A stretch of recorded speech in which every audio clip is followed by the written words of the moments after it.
I did was using that Foxwell machine. I graphed the left rear and right rear wheel sensors. If you recall, it was the right rear was the one that was showing the fault, and I just did the left rear as well as a comparison. Now, what I saw on the graph when I just drove the car just a very short amount of distance was whereas the left rear signal, which I've indicated here in black, I've reproduced the graph that I saw. Basically, I didn't film it unfortunately, was sort of moving fairly smoothly.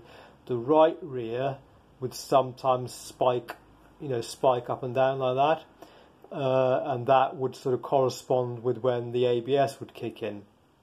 So now this is a similar type of problem that I've come across on BMWs before. Maybe some of you guys have as well. And what tends to happen is that on the BMWs anyway, if this is the ABS ring and it's mounted on the drive shaft, what happens on a lot of BMWs is the drive shaft rusts, and then it kind of like expands and distorts the ABS ring. So I thought there's probably something similar going on here. I thought anyway, whipped off the wheel and had a look, and actually what I found was sort of something similar to what happens on the BMWs, I suppose, but not the same. I'll just explain to you what I found. So the reluctor ring on this car was absolutely spotless, and basically and also the shaft or whatever, or the part of the bearing or whatever this mounted onto was also absolutely spotless, like not a tiny bit of rust on it.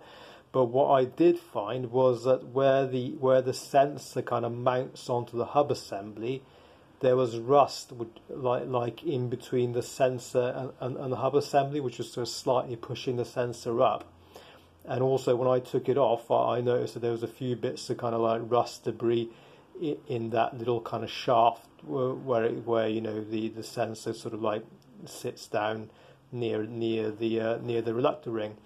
So what I simply did was I took it off, I cleaned all this rust off, kind of used like a vacuum to kind of just vacuum up any like little bits of rust and debris sort of down in the shaft.